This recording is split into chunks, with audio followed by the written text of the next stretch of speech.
नमस्कार दोस्तों, आप लोग जानते हैं पिछले 20 दिनों से भारत ने अकेला तालिबान के खिलाफ मोर्चा खोला हुआ है। तालिबान का ना कोई समर्थन दिया, हर मुद्दे पर उसे घेरा है। और बड़ी बात तो यह है, भारत का सहयोग करने के लिए इजराइल मैदान में आ गया है, पूरे दुनिया को चौंका दिया है। इजराइल ने ओपनली तालिबान सहित पूरे दुनिया के जो भी आतंकवादी है सबको बहुत बड़ा धमकी दिया है। और यहाँ पे अब वो ऐसी कंट्री बोल रहा है कि इजराइल का अगर एंट्री हो गया तो समझो तालिबान ख़त्म। दोस्तों, जो भी लोग कल तक तालिबान का सहयोग कर रहा था, साथ दे रहा था, तालिबान के लिए जश्न मना रहा था, अब उसका नींद चैन उड़ चुका, क्योंकि भारत और इजराइल अब एक ही रास्ते पे जाने वाले हैं और दुनिया में हरकम मचाने वाले हैं। दोस्तों, आप लोग पूरा खबर देखा कर हुआ क्यों है और इजराइल ने क्यों ऐसा किया है, भारत के साथ क्यों दिया है। दोस्तों, एक बार जान लीजिए, जहाँ पे इजराइल पहुँचता है ना, समझो वहाँ पे खेल ख़त्म होता है। इसीलिए कहा जाता है इजराइल खासतौर पे युद्ध के मामले में एक ब्रांड है, जिधर पहुँचा वहाँ पे गेम ख़त्म। इसीलिए कहा जाता है कि आने वाले समय में फिलिस्तीन का जो हाल होगा वो होगा। अब तालिबान क्या होगा वो भगवान जाने। दोस्तों, आप लोग पूरा खबर देखा कर होने क्या वाला है और किस प्रकार से तालिबान इजराइल में अब घमासान युद्ध होने की तैयारी चल रही है। लेकिन इस पर बोल दूँ दोस्तों, डिस्क्रिप्शन में लिंक है, आप लोग उस लिंक पे क्लिक कीजिए और मेरे टेलीग्राम चैनल को सब्सक्राइब कीजिए, ज्वाइन कीजिए, अपना प्यार दे। आप लोग चाहे तो सर्च कीजिए धर्मेंद्र नादान, आराम से मेरा चैनल आ जाएगा, आप लोग आराम से उसे लाइक सब्सक्राइब करें। देखिए, आप लोग जानते हैं हाल ही में जब अफगानिस्तान पे पूरी तरह से तालिबान का कब्जा हुआ, काबुल पूरी तरह से ढह गया, उस समय दुनिया के तमाम लोग, जो भी लोग खासतौर पे फिलिस्तीन और हमास का समर्थन कर रहा था, उन्होंने ओपनली एक मोर्चा खोल दिया कि भारत वाले इजराइल वाले कान खोलो, सुन लो, तुम दोनों का भी यही हाल होगा, तुम लोगों ने हम लोग पे बहुत जुल्म ढाया। दोस्तों, खासतौर पे सबने इजराइल को बोला, यानी कि जितना भी देश है खासतौर पे जो मुस्लिम कंट्री है, सबने इजराइल को बोला कि तुम्हारा भी यही हाल होगा। हमास अब खतरनाक रूप लेगा और फिलिस्तीन अब खतरनाक रूप लेगा और यहाँ पे खतरनाक गृह युद्ध होगा और तुम लोगों को जीने के लिए जगह नहीं मिलेगा। यहूदियों को दौड़ा दौड़ा के मारा जाएगा और यहूदियों को जान बचाने के लिए समुद्र में कूदना होगा।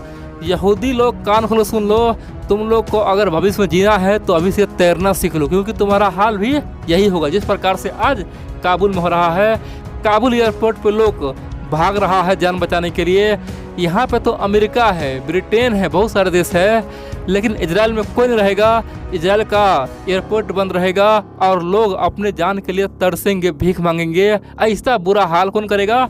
हमास और फिलिस्तीन कर देगा। दोस्तों, ये बात कौन बोल रहा था? ये बात कल तक तमाम वो देश बोल रहा था जो हमास फिलिस्तीन का समर्थन कर रहा था। लेकिन बड़ी बात तो यह है, अब इजराइल ने मोर्चा खोल दिया है। देखिए, जैसे ही हमास का समर्थन करने वाले खासतौर पे जो लोग हैं वो इजराइल को चिढ़ा रहा था, इजराइल ने आज से 2-3 दिन पहले दोस्तों हमास पे बहुत बड़ा एक्शन बोल दिया। खासतौर पे हमास वाले का औकात दिखा दिया। हमास पे दोस्तों फिर से बम बारूद छोड़ दिया। इतना ही नहीं, बड़े बड़े जो भी हथियार बनाने का जो फैक्ट्रिया था उसे उड़ा दिया। और इजराइल ने साबित कर दिया, दुनिया के जो मूर्ख जिसे लगता है कि तालिबान ने जो किया वही इजराइल में होगा, ऐसा बिल्कुल नहीं होगा। कान खोल के सुन ले, आज से 2 महीना पहले भी हम हमास को मारे थे, आज से 30 साल 40 साल पहले मारते थे और आप भी मारेंगे, कोई नहीं बचा पाएगा।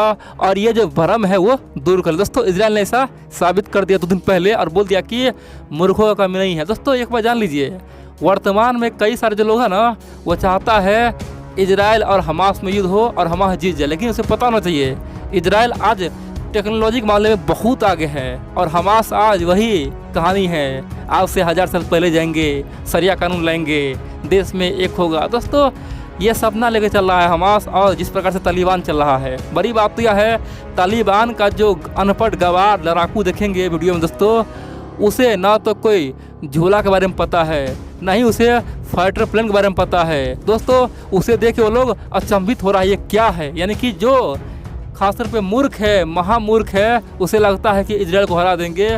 दोस्तों, इजराइल आज हथियार के टेक्नोलॉजी मामले में कहीं ना कहीं अमेरिका और रूस को टक्कर दे रहा है और उससे वो हरा देगा। यानी कि सपना देख रहा है, क्या करेगा, सपना देखने में क्या जा रहा है। अब यहाँ पे बहुत सारे मित्र बोलेंगे, आखिरकार इजराइल और भारत ने कैसे समझौता किया है, क्या हुआ है।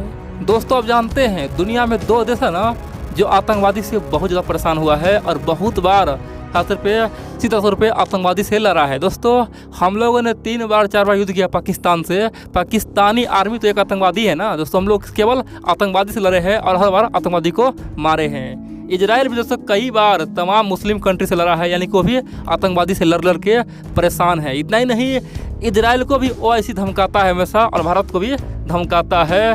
बड़ी बात यह है दोस्तों, इजराइल और भारत का दोनों समस्या सेम है। इसीलिए हाल ही में जब काबुल पे तालिबानियों ने कब्जा किया तो यहाँ पे भारत इजराइल सतर्क हो गया। दोनों जानता है कि आतंकवादी चाहे कहीं भी रहे, चाहे इजराइल के आसपास रहे, चाहे सीरिया में रहे, चाहे अफगानिस्तान में रहे या फिर कहीं भी रहे, आतंकवादी का सोच एक ही होता है। उसका सोच होता है केवल काफिर को ख़त्म करो और अपना राज जमाओ। इसीलिए भारत इजराइल अपना कान खड़ा करके दोस्तों दोनों ने अंदर ही अंदर बहुत बड़ा फैसला ले लिया है। बोलेंगे क्या लिया है? देखिए, भारत का रॉ और खासतौर पे इजराइल का जो मौसाद, दोस्तों दोनों का खुफिया एजेंसी मिलकर काम करेगा और कहीं भी आतंकवादी या कोई प्लान है, खासतौर पे इजराइल भारत में कुछ होने वाला है, दोनों आपस में शेयर करेगा। बड़ी बात तो यह दोस्तों, भारत इजराइल ने साफ तौर पे दुनिया को संदेश दे दिया है कि अगर आतंकवादी के खिलाफ जंग हुआ तो हम लोग एक साथ रहेंगे, हम लोग आपस में एक ही साथ मैदान में उतरेंगे, आतंकवादी के लिए हम लोग काल है। दोस्तों दोनों ने साबित कर दिया है। इन सब के अलावा आप लोग जानते हैं इजराइल का जो वर्तमान प्रधानमंत्री है नेफ्ताली बेनेट, वो बेहद ही खतरनाक किस्म का आदमी है, बहुत ही कट्टर है और खासतौर पे आतंकवादियों के लिए साक्षात यमराज। दोस्तों बहुत ही खतरनाक है। आप जानते हैं जब ट्विटर पे हर जगह लोग बोल रहा था कि इजराइल का यही हाल होगा, दोस्तों उसके रिस्पॉन्स में उन्होंने हमास को ठोकना शुरू कर दिया। यानी कि 2 दिन पहले हमास को खूब ठोका, खूब पीटा है। कह सकते हैं कि इतना खतरनाक है।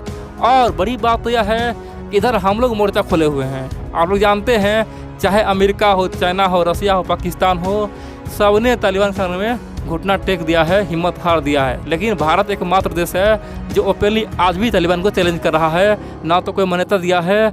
और चाहे यूनाइटेड नेशन हो या फिर कहीं हो, हर जगह हम लोग से घेर रहे हैं। हाल ही में मोदी जी ने कहा था कि खासतौर पे तालिबान का ज़िंदगी कम है और आतंकवादी चाहे तो अधिक दिन रात नहीं कर सकता है, उसका कहानी ख़त्म होगा, बुरा हाल होगा। और दोस्तों कल ही के बात है, आज से 2 दिन पहले भारत का जो CDS है बिपिन रावत जी, जनरल बिपिन रावत जी ने अपनी कहा था कि ये तालिबान वाले सोच उसका सेम है, वो उसका साथी बदला है। यानी कि तालिबान वाले का साथी बदला है, उनका जो रहन सहन है वो बदला है, लेकिन सोच आज भी वैसा ही है। उसका ख़तरनाक सोच है, वो आज भी 1000 साल पहले जीता है। इसीलिए हमें तैयार रहना चाहिए। और जितना खतरनाक तरीका से हम लोग पाकिस्तानियों को हैंडल किए हैं, उसके आतंकवादियों को पीटे हैं, वही दस्ता हम तालिबान का करेंगे। तालिबान वाले अगर हमसे पंगा लेगा तो उसे हम लोग यहीं पे ख़त्म करेंगे। दोस्तों आप जानते हैं ना, हाल ही में तालिबान ने कहा था कि काबुल पे कब्जा करने के बाद मेरा लक्ष्य है कश्मीर को आज़ाद करवाएंगे। इसीलिए अब भारत इजराइल एक मंच पे आ चुका है, दोनों तैयार हो चुका है। दोस्तों यहाँ पे अमेरिका कोई भरोसा नहीं है। अमेरिका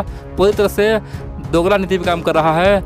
अमेरिका किधर है पता नहीं चल रहा है। बहुत सारे लोग बोल रहे हैं कि आज जो अफगानिस्तान में हो रहा है, अशरफ गनी सरकार गिरा है, सबके पीछे अमेरिका का ही हाथ है। अमेरिका कहीं ना कहीं तालिबान का समर्थन कर रहा है। दोस्तों इस तरह का मत बहुत सारे लोगों को है। इसीलिए अमेरिका पे हम लोग डिपेंड नहीं हो सकते हैं, अपना रक्षा हम लोग खुद करेंगे। और जहाँ पे 2 देश, वो भी इजराइल भारत मिल जाए, समझो पूरे दुनिया में आतंकवादी है ना, उसका नींद चैन उड़ना तय है।